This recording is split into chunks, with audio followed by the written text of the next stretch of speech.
video by myself. All right, so thank you for taking this interview on the mission and vision of Holstrom. So we'll go through 3 questions and just kind of talk about your perspective on those. So let's start with number 1. Okay.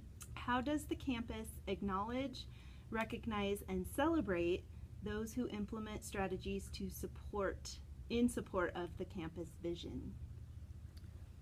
Well, right now our campus vision includes a lot of tech. So they support it by having devices and training on how to implement different applications of technology to enhance GT students as well as all students.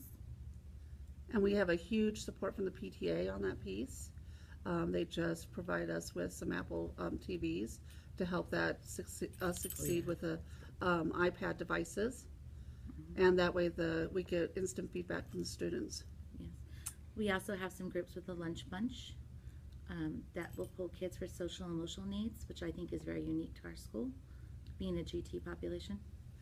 And in kindergarten, we have the school psychologist does a second step once a week with us. That way we can work on the kids on how to deal with homework, deal with their friendships and so forth, and get through the day without meltdowns. Right. So so the vision, the part that you're mentioning, our Holstrom is a gifted magnet school. So part of the mission and vision is to support those needs, unique needs of gifted and accelerated advanced students. And the other piece is excellence. Excellence is a tradition. So how do you feel administration may recognize excellence? Well, and celebrate excellence. There's the positive behavior, positive referrals, that if we see a child that is excelling very well and doing just fabulous, we can send a positive referral up to the office and they will recognize that student. And same thing with staff members, we can do little all-star tickets and recognize each other for the excellence in staff. Right. And learning is, they try to do bell to bell and they try not to interrupt your class at all for excellence. Traditions to keep the teaching as steady as possible, different areas. Okay. Let's take a look at number 2. How are these contributions and achievements effectively communicated to the staff, students, and community? So with those unique needs of gifted and striving for excellence, how do you think those are communicated to staff, students, and community? Well, I think we do a really good job of the community piece, because on the website, you know, being #1 school in the state, it was all over the website and stuff, and I think our parents are very active in knowing. So anything that's special gets posted right on immediately to the Holstrom Facebook. So if someone's doing a roller coaster run, they'll take pictures of it and post it immediately, or any cool art thing going on, any kind of engineering design in the classroom gets posted. Anything with our community school garden, Yep. gets posted. And we try to do that with our individual class websites also, and communication with the parents. Communication with the parents is huge. Right. So would you say that the mission and vision is communicated to parents or families interested in Holstrom, or new kinder families looking for a school? Yes, because we have something called Parent Night. So there's a postcard that gives some bullet statements that goes out to all the preschools of our great school. And then when they come on Parent Night, our wonderful administrator goes through what Holstrom is and the different expectations of it and stuff, and then highlights some of the neat things we do. And we have a huge alumni that comes back on each Parent Night that really talks about what Holstrom did for them, and that's really what we want. We want lifelong learners. Yes. And our vision as a school supports lifelong learners. Okay, would you say students are familiar with our mission and vision, with striving for excellence and always doing your best, or maybe even learning about their own gifted characteristics? What are some positives you've seen teachers with that teaching?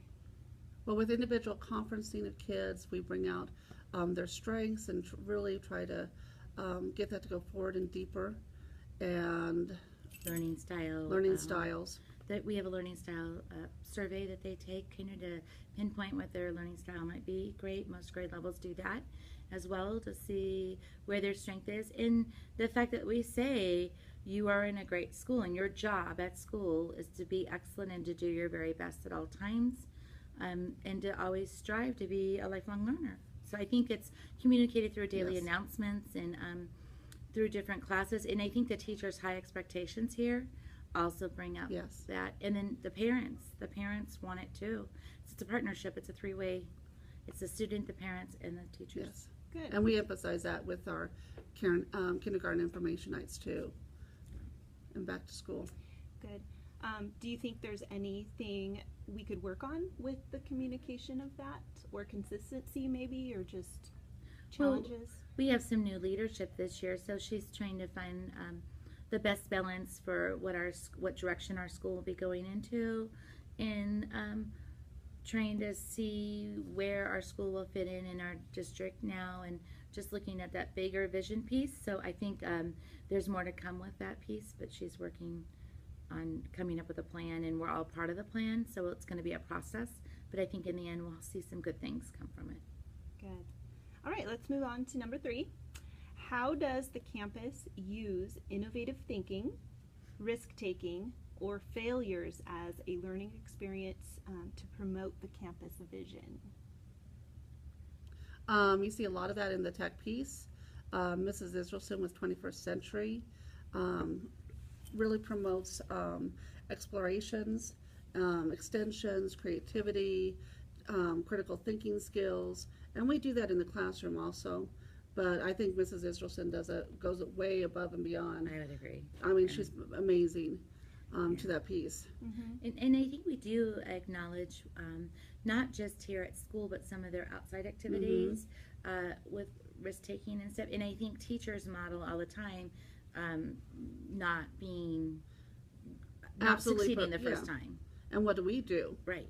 So When- with failures, right. learning how to struggle. And how, it's really hard to get it the first time. And I think, sometimes in the older grades, they show pictures of Einstein's desk area and just some of the things don't just happen the first time around. And that's one of the tricky parts with teaching GT kids is, although you get things right away, sometimes you still have to work at what you're trying to learn and move forward with.